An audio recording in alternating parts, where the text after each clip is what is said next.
Dana with Everest Lifted Trucks, and today I'm going to be showing you this customer's truck that he brought to us. We installed a 4-inch BDS coilover kit with Fox coilovers. He wanted this kit because he wanted the truck to be fairly tall but still maintain a very nice ride quality. He went with 20x10 fuel wheels and a 37-inch Mickey Thompson tire to really make it stand out and give it the big, full, filled out wheel well look for the big tire. He went with the Mickey Thompson Baja Boss tire because he wanted a mud terrain tire with a really aggressive look. When we upfit these trucks, when we install lift kits, there are frame modifications that occasionally have to be done, as well as some trimming.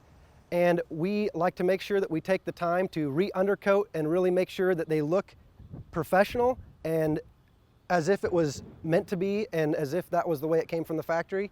If you want to see any more of our work or anything that we do, you can visit us at everestliftedtrucks.com and see more information and more content there.